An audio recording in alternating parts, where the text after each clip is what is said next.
to order the July meeting of the Bloomington Board of Park Commissioners. And we do not have Israel here today, but we do have a quorum, so we can go ahead and start. And Kim, can you start us with a roll call, please? Kathleen Mills. Here. Ellen Rodkey. Here. Jim Whitlatch. Here. Okay.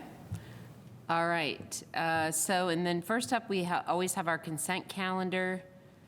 So we have minutes, claims submitted, business report, and then we have some partnership agreements that are either of a sort of smaller dollar value or things that have been recurring for a long time that we're really familiar with. So do we have a motion to approve the consent calendar?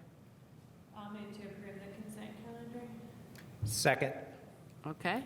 And a roll call vote for all those in favor? Kathleen Mills. Aye. Ellen Rodkey. Aye. Jim Whitlatch. Aye. Okay. Motion is carried. And then in our section B, we have public hearings and appearances. And first up, Emily Book I saw the umbrella in the house there, so tell us about the Bravo Award. Yes.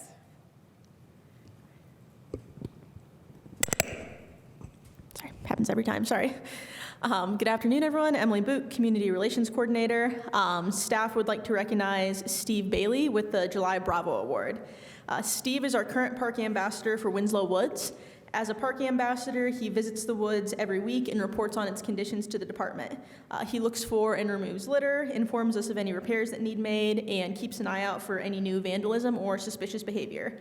I believe he's been in his role at Winslow Woods since 2021, but he has also previously served as an ambassador at Bryan Park and Building Trades Park as well. So today was my first time meeting Steve in person, but I've always appreciated his detailed and kind observation reports. He always tells us of the birds he sees, wishes us happy holidays, says he hopes we're doing well. So something that's not necessary, but is always really nice to see. Always brings a smile to my face. We're super grateful for his dedicated service and thank him for all his work. I believe Barb wants to say something as well, real quick. Okay. Yeah, so part of my job is along with Emily, oversee the Park Ambassador Program, and I just wanted to also say a few words regarding Steve. He's been with us almost since the beginning of the Park Ambassador Program. I think it started in 2011 or 12, and he started in 2014. So, like she said, he was first at Building Trades, and then Bryan Park, and now he does not only Winslow Woods Park, but Winslow Sports Park, since they're kind of joined up there. But come on up here, Steve. He is just the epitome of park ambassadors. He is the most wonderful volunteer that we could ever have, and he's just a pleasure to work with. Like I said, I always look forward to getting his monthly reports because his comments, they make me giggle. He's always got something positive to say about the staff and the department, what a great job we do. And he's just a wonderful, wonderful volunteer in person. And thank you so much, Steve. Thank you, Barbara and Emily. And thanks to the City of Bloomington, and particularly Parks and Recreation Department, for making Bloomington a beautiful place besides being industrious and businesslike and education and those kinds of things. Most of us have some kind of connection with our rural past, but we've pretty much lost that over the recent generations. But Parks provides that, and I really appreciate the opportunity to meet all the different people that I meet at the parks. People from Russia that are looking for mushrooms, and little kids that are lost, and people that are playing tennis and basketball and listening to music and making music. So thanks so much to Bloomington and the Parks Department for all that they do for all of us. Thank you. Thank you so much, Steve. Thank you. Much question for Paula, maybe. Is there a place that we can see these ambassador reports and things like that? I think it'd be interesting for us to be able to look at those and periodically. Absolutely. I can coordinate that with Barb and include that in my weekly report that I email you, the ones that come across. Absolutely. Great Thanks. suggestion. Thanks. Thank you. I Yes, appreciate. yes, thank you very much, Steve. Okay, and then we have a few staff introductions today. First up is Casey Hallenbeck, Natural Resources Intern. Hello, everyone. Casey Hollenbeck, Natural Resources Intern. I'm a third-year undergrad student at the School of Public Health at Indiana University, pursuing a Bachelor of Science in Parks, Recreation, and the Outdoors. I'm also pursuing a minor in history from the College of Arts and Sciences to supplement my studies of the natural world. Furthermore, I plan to become a certified American Sign Language interpreter before I finish my undergraduate degree. I'm interested in connecting people to the natural world and environment around them through conservation and preservation efforts. I believe that equity and access to natural resources is crucial for public health and personal well-being. As a Bloomington Parks and Recreation Natural Resources Intern, I strive to gain an understanding of how municipal parks and recreation departments operate and how the public benefits from these services. Thank you. Thank you, Casey. Nice to meet you. All right, and then next up is Bradley, Cascades Golf Course Superintendent. Bradley Scoggins, right? Yep. How's it going, everybody? There's a little bit of a typo. It's Scroggins. Okay. But I'm the new superintendent at Cascades Golf Course. Hi. I've met a few of them. But we have a wonderful golf course right now. If you guys play golf, even if you don't, just take a drive out there, look at it. It is beautiful. Some of these guys can attest for it. It's wonderful. We're doing a great job. We got our new greens mower in yesterday, and it has made a big difference. So I'm really excited. I'm having a lot of fun. So All right. forgive me, I just got off work. So That's okay. Thank you. My name's Jackson Cowden. I'm the golf programs coordinator. I can attest to what he just said. We've got a beautiful golf course right now. It's really, really special. Putting a lot of rounds in, a lot of business, a lot of happy customers. So we're gonna keep doing that. So. You want to tell them a little bit about yourself? I worked with the city for 13 years before I stepped into this position. I was a part-time employee, and I accepted this position. It's really, really what I want to do. I really enjoy the golf course, the people, and it's just, it's got a peace inside me. So I plan to be there for a while. All right. Yeah. Excellent. All right. Thank you. I have a friend who told me this morning to drop my son off at Cascades for the first tee, and she said it's just been great. And so I did that program is being posted at the public golf course. So. Awesome.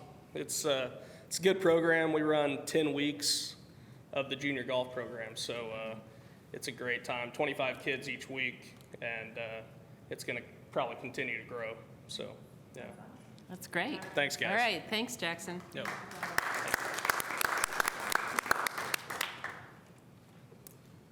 Okay, and then we move on into our Section C, Other Business, in which Tim Street will tell us about the review of an encroachment agreement with 400 West 7th LLC.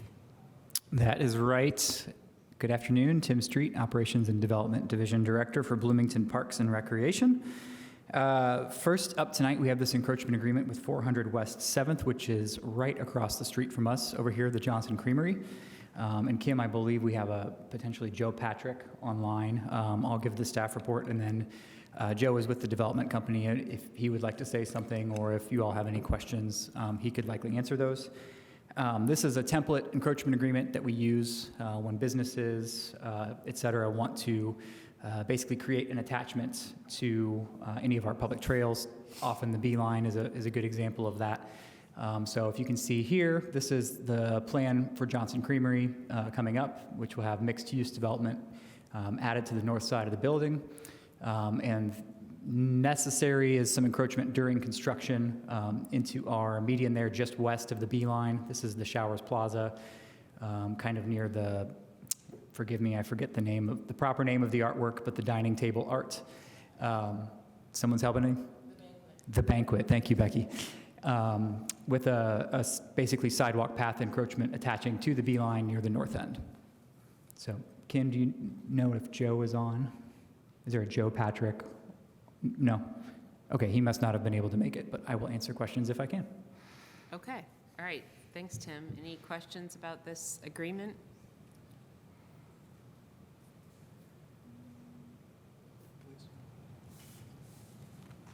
No? No? Okay. Okay. All right, and then a roll call vote, please, Kim? Kathleen Mills, Aye. Ellen Rodkey, Oh, whoops, I'm sorry. Make a motion first, yes. You want to make a motion? I'll make a motion that we Okay. approve the encroachment agreement with 400 West 7th. Second. okay. Okay. Kathleen Mills, Aye. Ellen Rodkey. Aye. Jim Whitlatch. Aye. Okay. Thank you. No, motion's carried. Well, Tim has so many appearances that I was just trying to compress his time here. So, okay. So motion is carried, and then in C2, Emily Book will tell us about the memorandum of understanding with groups who volunteer for the Adult Field Day event.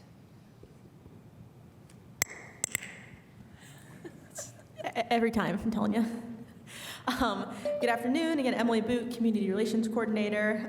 Staff recommends approval of the MOU regarding shelter rental fee waiver for volunteer groups for the upcoming Adult Field Day event on July 28th, 2023. The upcoming Adult Field Day event is one of the department's most intensive community events. It requires a great deal of setup, teardown, and facilitation of the many different activities throughout the event. As such, Community Events has requested 16 total volunteers for the event.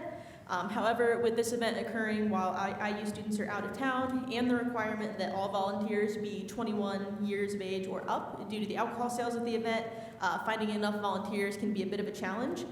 So as such, staff worked with the legal department to write an MOU to be presented to various clubs and organizations around town. In exchange for providing a minimum of 10 volunteers for the event, staff in the department is prepared to offer the organization in question free shelter rental at one of our facilities around town, subject to current rental schedule. We hope that providing this incentive will make groups more likely to volunteer for the event. Further details on the exact terms are in the MOU, which I believe should be in your packets. Don't want to read the whole thing out loud, but happy to answer any questions you guys might have. I'm just curious about the decision to offer the shelter rental. Were there some other, like, items that you considered in exchange for the volunteering? Or? Yeah, we brainstormed this in one of the planning meetings back in May. We kicked a few ideas back and forth. Free field rental maybe for like the pickleball club or the kickball club. We threw around the idea of maybe doing free drink tickets, but decided that probably wouldn't be a good idea. So this is kind of the happy medium that we settled on. We know some of the clubs might be looking for a shelter or a space to hold a yearly banquet, so we thought this might be a good kind of a good in-between in terms of what we could offer. Okay, thank you. Any other questions for Emily? No, I think it sounds good. Okay, Nice incentive. yeah, All right, I'll move to approve the MOU for volunteer groups. Second. okay, and a roll call vote? Kathleen Mills, Aye. Ellen Rodkey. Aye. Jim Whitlatch. Aye. Okay, motion's carried. Thanks, Thank you. Emily. And then in C3, Bill Ream will tell us about the contract with Southside Rental for tent stages, tables, and chairs for various That's events. for the 4th of July. All right, Bill Ream, Community Events Coordinator, and I am here to recommend approval of a contract with Southside Rental to rent tents, stages, tables, chairs, and maybe various other things as needed for a few events. It's for the 4th of July parade and the holiday market mainly, but there may also be some Switchard Park concerts in there. And for the parade, we had a couple tents and a stage for the announcers and that sort of thing. And then the holiday market will have the big tents for the artists that will be out here in the parking lot like we always have. That's on November 25th. And then, as I said, as needed, maybe a couple tents for like the beer garden or whatever at some of the Switchard Park concerts.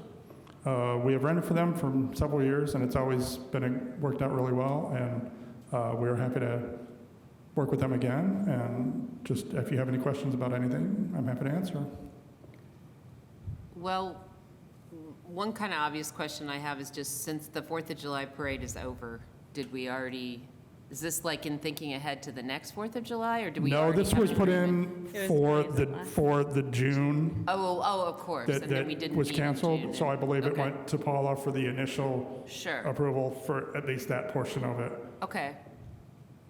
Okay, I think that's probably happened before where we yeah, approve some things post. right, after, okay.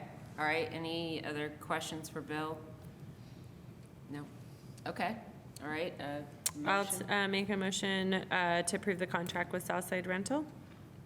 Second? Okay, and all those in favor? Kathleen Mills, Aye. Ellen Rodkey, Aye. Jim Whitlatch. Aye. Okay, motion carried. Thank you, Bill.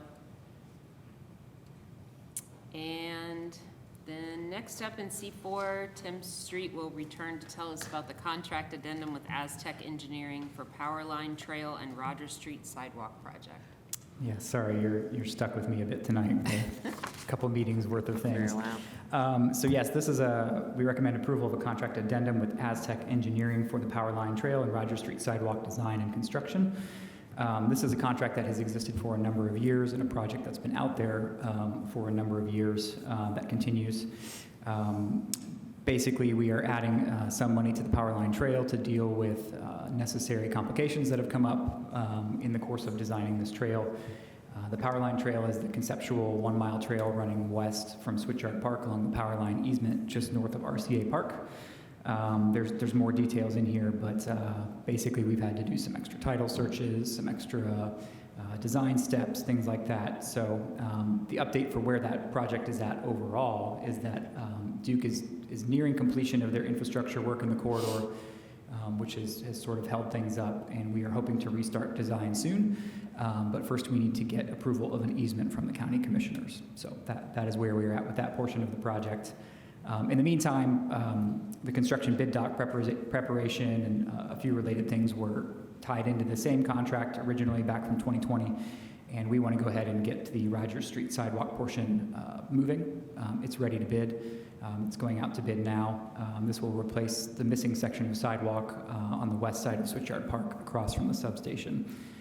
So this cost adds that and deals with a couple of other design changes that had to come up for that project. Happy to answer any questions. Okay. Any questions for Tim about this contract addendum? Okay. All right. Okay. I will make a motion to approve the addendum with Aztec Engineering. Second? Okay, and a roll call vote, please. Kathleen Mills, Aye. Ellen Rodkey, Aye. Jim Whitlatch. Aye. Okay. Motion is carried, and then Tim will stay with us to tell us about C5, which is a contract with E&B Paving for infrastructure repairs at various park properties.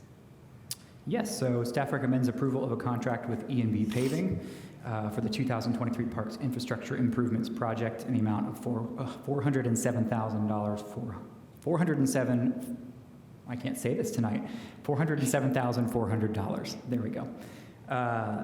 This was an invitation to bid project. There were 2 bids received. This was the low bid of the 2. And just briefly, what this will include between now and the end of October is repairs and upgrades to the Beeline Grimes Bridge decking that were identified in a bridge engineering inspection a couple years ago. Asphalt repairs to the Beeline Trail between 2nd Street and the Convention Center, where there's a lot of root heave and a lot of unevenness. A new 120-foot asphalt trail at Switchyard Park behind the stage where a social trail has already developed that people are already using, formalizing that.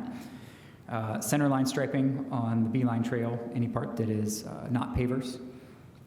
Completing asphalt repaving efforts at Rose Hill Cemetery that were began in 2022. We were able to do half of it last year. This is the other half. And then an asphalt resurface and speed hump reconditioning at the RCA Park parking lot, which is in pretty poor condition. So all of those things should be done sometime after today if we get the notice to proceed and contract signed and before October 31st. Okay. All right. Any questions for Tim about these paving repairs? No, I will. Jim's good. Yeah. I'll make a motion to approve the contract with E&B Paving. Second? Okay, and a roll call vote, please. Kathleen Mills. Aye. Ellen Rogers. Aye. Jim Whitlatch. Aye. Okay, motion is carried. And then in C6, Tim will tell us about a contract with Mater Design for Building Trades Park Master Plan. Yes, so staff recommends approval of a contract with Mater Design to conduct a new master planning process for Building Trades Park. This is $36,500. Earlier this year, we had originally planned to replace the lower shelter at Building Trades Park. In preparing to do that and looking at the park and the condition of some items and with the understanding that the Hopewell development is coming across the street and potential increased use, along with more questions that have come up about how we will maybe use or repurpose any part of the sports courts there, we determined that we really needed a master plan to make sure that all these different pieces will fit together long term, especially the question of sort of revamping and recreating a new north-south accessible pathway through the park from Howe Street to 2nd Street because the boardwalk that is there now is in very poor condition. So this will allow us to, the second half of this year, which we are just now in, conduct a master plan process with the neighborhood, with various stakeholders, and to come up with a plan that we can feel good about. Okay. Is that who did the design work for Hopewell? Rundale Ernstberger Associates did the design work for Hopewell. So different, Mhm. two different designs. Mhm. Okay, just curious. Okay. Any other questions for Tim? And Hopewell's design is complete. That's right. So Hopewell's split into different phases. Right. So phase 1 east, excuse me, is complete in the design, Yeah. and that is what is going to have the groundbreaking very soon. Yeah. And that's basically the 4 city blocks that are between Kroger and Rogers. Phase 1 west, I couldn't say exactly where it is. I think it's in Plan Commission Yeah. right now. Yeah, it's been, yeah. And so that will be designed next. Okay. Although our facilities in phase 1 west will be considerably less. Yeah. As it's planned right now in the master plan than phase 1 east.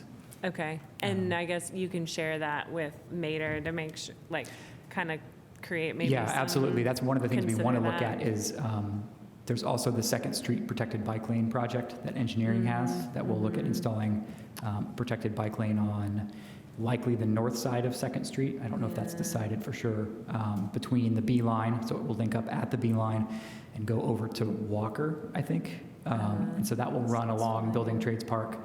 And there will actually be a new street that doesn't exist right now across on the west side of the parking garage. Fairview Street will be created as part of phase 1 west. And so it will tee into Building Trades Park, and there will be a pedestrian crossing and I believe a bus stop right in that area somewhere. So all of those things are pieces that kind of led us to think, okay, before we put in a path and consider these things, we need to take all the comprehensive info, the increased anticipated usage, and put it together into a plan. Yeah. Okay. Yeah, that sounds good. Okay, all right. Do you want to? Yeah, I'll make a motion to approve the contract with Mater Design.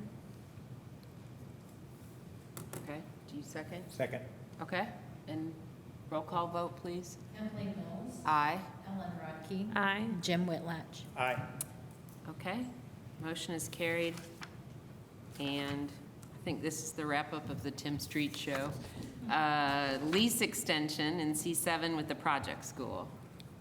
Yes, so staff recommends approval of a lease extension agreement with the project school for a period running through June 30th, 2029. Parks and Recreation is still the owner of 349 South Walnut Street, where the project school is located. There was a lease signed originally in 2009, which was extended for 5 years through 2024, and we are now approaching the second 5-year extension period as predetermined in the original lease. The project school, per the terms of that lease, notified us they want to continue their lease for another 5-year period. We will meet with them to discuss any other questions or issues that come up, but at the very least, they would like to continue, and the annual rent during the last year was $95,297, and there is a clause in there about how that will be increased annually, either the consumer price index or 2%, whichever is the lesser amount. Okay. All right, any questions about this? I should know this, but is that a triple net lease? Do they pay utilities and that type of thing on the property? Do you know, Yes. maintenance and utilities? Yeah. And is what they're paying, is it relatively fair market value? I don't know that I would be the best gauge of that. Yeah, yes, it is. Yeah. And, as Tim noted, that dates back to 2009, and that was all in the package of purchasing Twin Lakes Rec Center. So the lease payments that we're receiving for that goes into our non-reverting account that helps pay for the revenue bond. So it's a very nice package. But yes, they do pay basic utilities in that, and the lease does outline the areas that Tim does work closely with them. And there's been a few over the years, and we have a really good working relationship and work through those issues. And do we have any needs or future plans for that property that, other than leasing it to them? Is that in our Not at strategic this plan time. We anywhere? revisit that question every 5 years and have that conversation. They certainly would be interested in that conversation, but as it is right now, this has been working out in very nicely in the last many Good. years. Good. That's all I have. Thank you. Okay. Okay, yeah. Do you have any questions, or you want to? No, I don't think so. Yeah, I'll make a motion to approve the lease extension of the project Guam. Okay. And do you second? Second. Okay. Sorry. And fine. Roll call vote, please. Kathleen Mills, Aye. Ellen Rodkey, Aye. Jim Whitlatch. Aye. Thank Okay. you. All right, thank you. Motion's carried. And then in Sit down. C8, Sean Marlar will tell us about the contract with commercial service for dog wash station at Switchyard Park. I'm very interested in this. Good afternoon. Sean Marlar, Switchyard Park General Manager.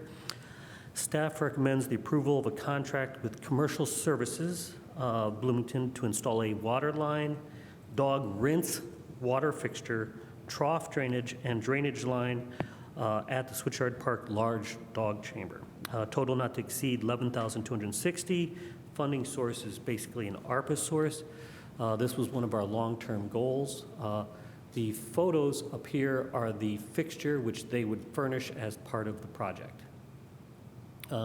It is a rinse station, not a water bath station. The difference being, since it's going into stormwater, people aren't supposed to use soap or chemicals or anything. Okay.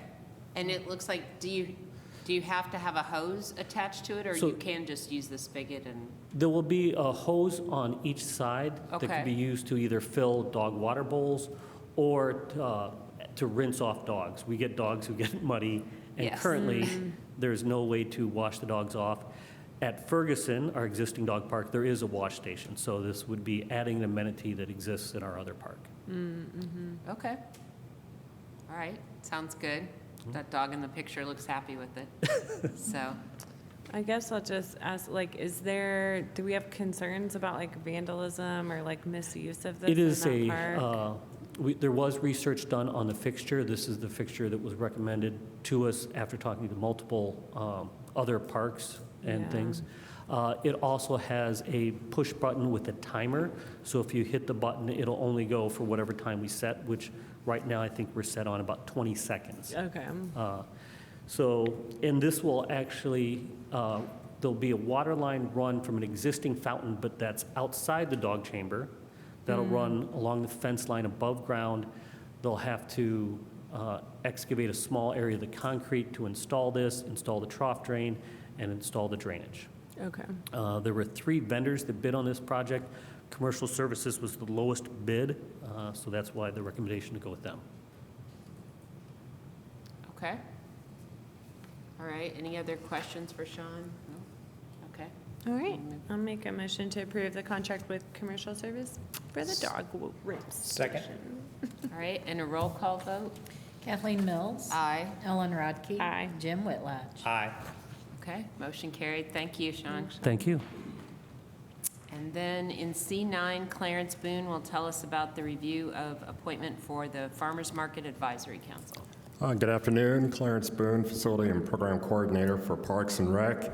The staff recommends the appointment of Andy Christian Manansala to the Farmers Market Advisory Council. A little background, the Farmers Market Advisory Council consists of 11 members representing market vendors, customers, and food and beverage artisans.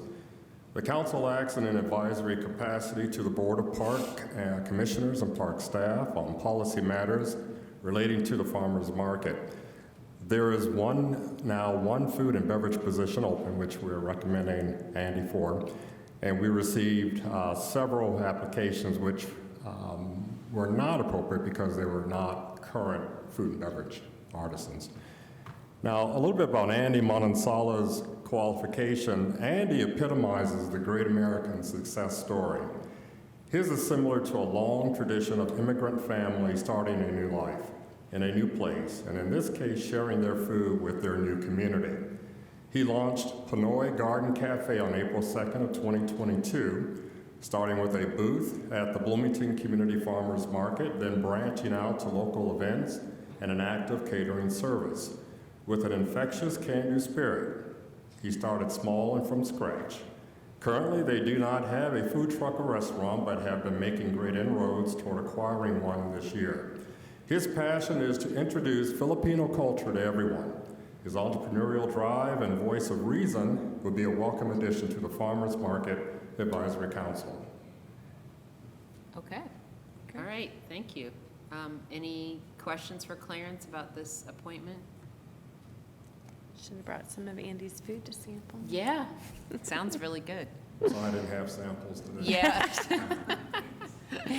All right, I'll make a motion to approve Andy Mansala's appointment to the Farmers Market Advisory Council. Second? Okay, and a roll call vote? Kathleen Mills. Aye. Ellen Rodkey. Aye. Jim Whitlatch. Aye. Okay, motion's carried. Thank you, Thank you. Clarence.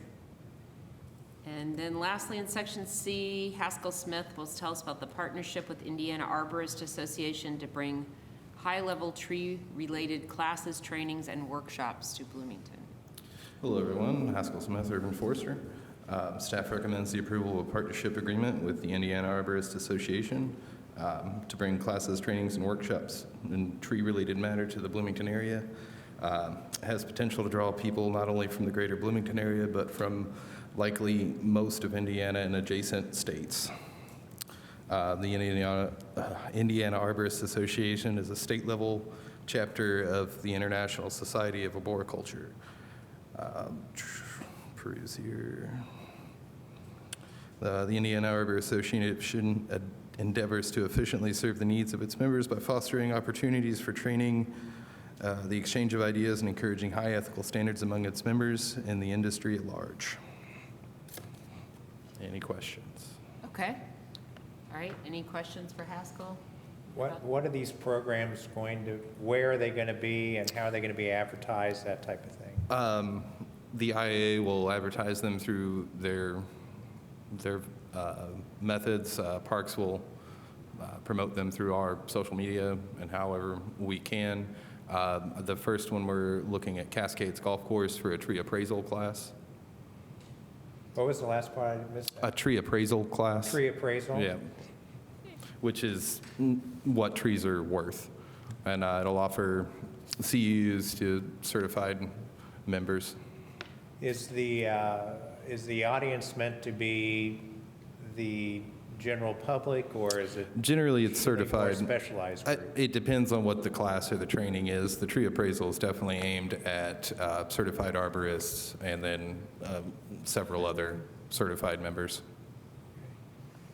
Will there be any classes about, I mean, I think we all go through this knowing what, native species and what tree to plant if you need to plant trees in your yard and that kind of thing, or is that not really what they do? I'm not sure that's kind of along the lines of what we're working towards. It's more aimed at our professional. Okay. Yeah. Thanks. Yeah, but always a good, I There think is the, you're asking because we are always looking for opportunities to educate the public about trees. I will say Yeah. the tree steward program is returning this fall. Oh, great. okay. Good. Oh, okay. I believe Julie has something to say. Okay. So, yep, any other questions regarding the IAA partnership? I don't think so. I'll make a motion to approve the partnership with IAA. Second? And a roll call vote? Kathleen Mills. Aye. Ellen Rodkey. Aye. Jim Whitlatch. Aye. All right, motion carried. Thank you, Haskell. Thank you. Okay, and then we have no reports this afternoon, so then we move into section E, which is the public comment. Yes, come on up. You could sign in and tell us your name. Sign in right here. Yes.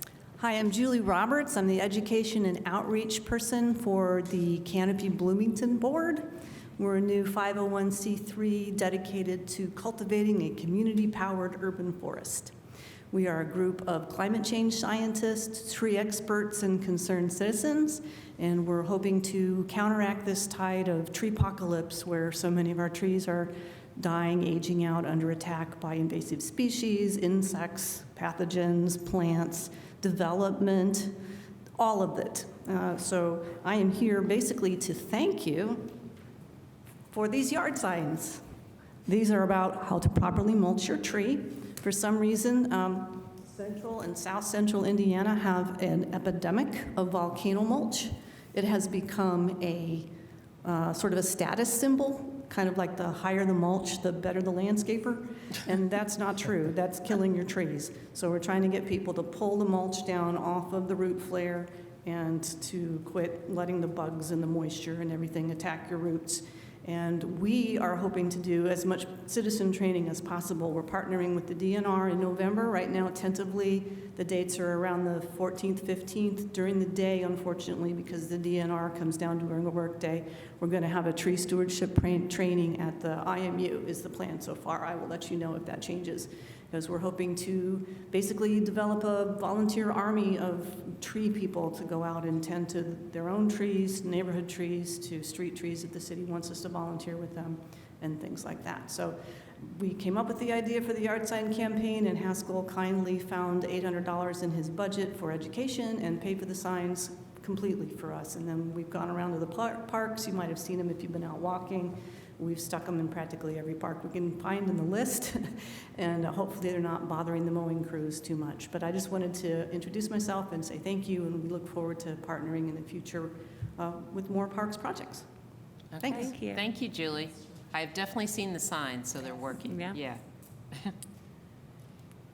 Okay, do we have any other public comments in person or online? No. All right. And then finally, we'll go back over to Paula. Thank you, board. Very productive meeting, so staff can go on with projects and things for the rest of the summer. As you know, we're having a very busy summer, and I want to give a shout out to staff who have worked very hard, not out through the whole summer, but also these last couple of weeks with the storms that have gone through, and just thanking the community for letting us know and for their patience, because we did have a lot of damage and trees down and lost power and all of that, but we rise and move forward. So we're in the middle of summer here, and just moving forward. Just a couple of reminders with a couple of meetings coming up, and a very important ribbon cutting. But we will gather next on July 27th at 1:30 up in the Hooker Conference Room for a brief board meeting to approve a contract. Right now, we just have one agenda item, and then that will be followed by a work session. And we will send you a packet for all of that. And then on August 4th, we will finally be cutting the ribbon on the Rogers Family Park. And I know you've received any invite. We'll do another reminder, but really looking for great community response. And it's just been a beautiful project that we're really excited to celebrate. And then the August meeting will be August 22nd, back here in this room. And then on that following week is budget hearing, and I'll be presenting the parks budget on Wednesday, August 30th. So a lot coming up, but thank you, as always, for your support. Okay, all right, thank you, Paula. And with that, I'll adjourn the July meeting of the Bloomington Board of Park Commissioners. Thank you, everyone.